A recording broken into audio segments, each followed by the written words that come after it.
Wir sehen nach dem Zweiten Weltkrieg, We see after the Second World War how seriously tourism was taken. das Recht auf Urlaub wird The right to vacation was written into the Human Rights Charter, part of UN thinking, as if they didn't have enough to worry about right after the war. ob die keine anderen Sorgen gehabt hätten direkt nach dem Krieg. Access to clean drinking water, in fact, was only added to the Human Rights Charter in 2010. Trinkwasser erst 2010.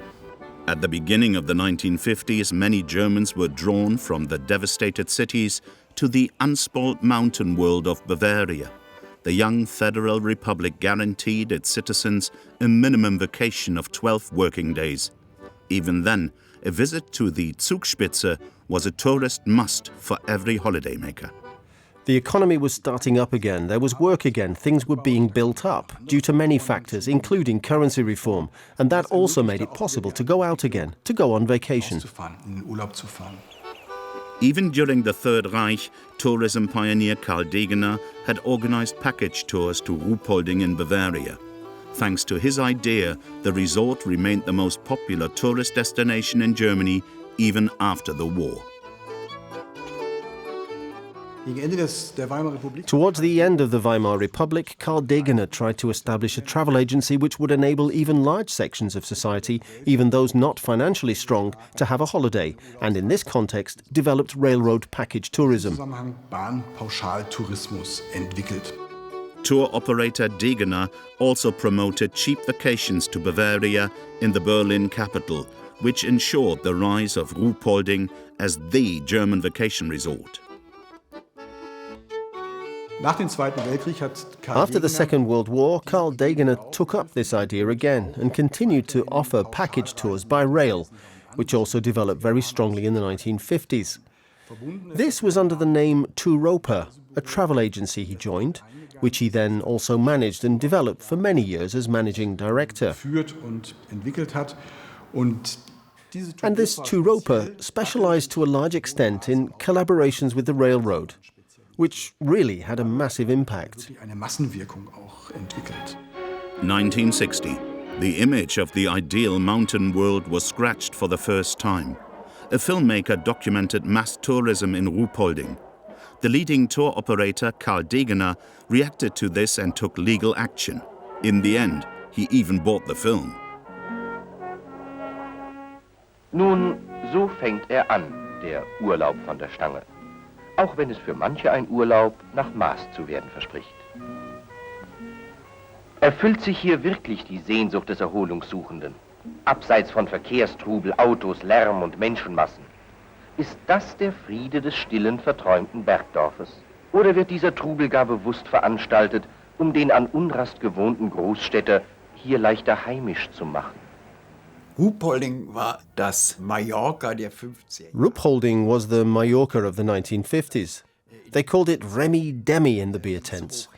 There was a surplus of women, which the village youth of Ruhpolding used to hook up with. And all that, just imagine, in the prudish Adenauer era. That was scandalous. Ruhpolding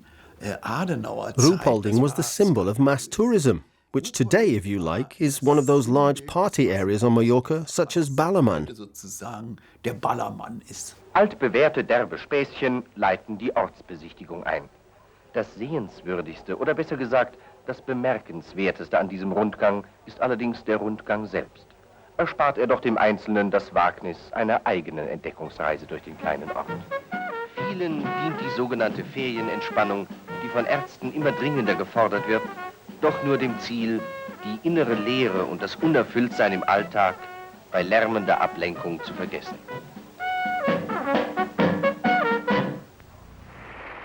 In July 1953, the 500,000th VW Beetle rolled off the production line at Volkswagen in Wolfsburg. Small cars were mass-produced, making them affordable for ordinary people. At the beginning of the 50s, just as many cars were again driving through the Federal Republic as before the start of the war. At the same time, a wave of travel began and West Germans conquered a new holiday destination in Italy.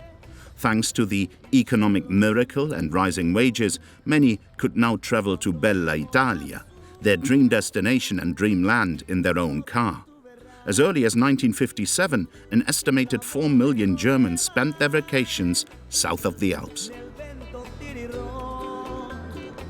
In West Germany, people actually had more of an aversion to package tours and mass tourism. That had to do with the experience of strength through joy on the one hand, but also with developments in East Germany on the other. One wanted to set oneself apart from that. So, in the 50s and 60s, we experienced a boom in individual travel. People travelled individually, by car. Germany was also called Autoland, the land of the car. Deutschland Autoland hieß es. A suitable vehicle for individual travelers was the Zündab Janus. Tourist vagabonds in particular were attracted by the unusual design. The Janus was suitable for beach camping and remained a particularly affordable alternative to organized travel for many Germans. Man hat sehr viel getan. A great deal was done to advance individual motorization. And what was the car used for? Mainly for excursions while on holiday. Just like today, by the way. It's the main vehicle for getting around on excursions. So we have this individual motorization, which then leads into individual tourism. Die dann in den Individualtourismus führt. By the end of the 1950s, 1/3 of Germans were already taking vacation trips by car. The travel service also included customized route planners and special car guides. Diese Autoführer in den 50ern. These car guides of the 50s were still quite successful well into the 60s. Erfolgreiche Sache. Und zwar Meticulous route descriptions from kilometre 15.8 to kilometre 16.3, left here, right there. That was one half of the car guide. war die eine Hälfte dieses The other half was the description of the cities from A to Z, which were located along those routes. sich entlang befinden. Germany's desire to travel was spurred on by the abolition of visa restrictions. The hard currency, the Deutschmark, had high purchasing power abroad.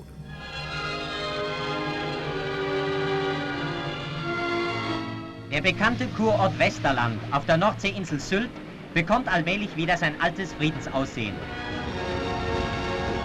Sommer und See, Erholung und Gesundung in Westerland kommen in dieser Saison hauptsächlich Kranken und Erholungsbedürftigen zugute. Im Kinderheim Dr. Ross genießen Arbeiterkinder 6 Wochen lang das Strandleben. Die ersten Strandgäste aber nützen die so lange ersehnte Gelegenheit, wieder ein richtiges Badeleben führen zu können. Mit Strandkorb-Idyll und Zweisamkeit. Nach alter Westerländer Sitte. Von Anfang der 50er dann bis in die From the beginning of the 50s to the second half of the 50s, the numbers of those travelling again increased tenfold.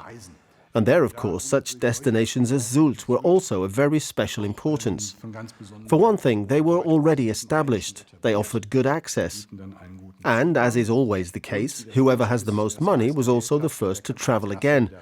And it was certainly the more well-heeled tourists who were then drawn back to such sophisticated places as Sylt at an early stage. etwas moderneren Orte wie Sylt gezogen hat. The Kappmeier family from Bad Oeynhausen, 1957, also spent their holiday on the North Sea island. A beach holiday was right at the top of the popularity scale of holiday wishes in the economic miracle country. Starting in the 1950s, the German Federal Railroad participated in the newly founded European TEE network with its own express train.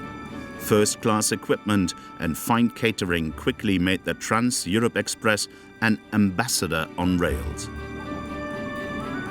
The TEE network consolidated the integration of the still young Federal Republic into a Western Europe without borders.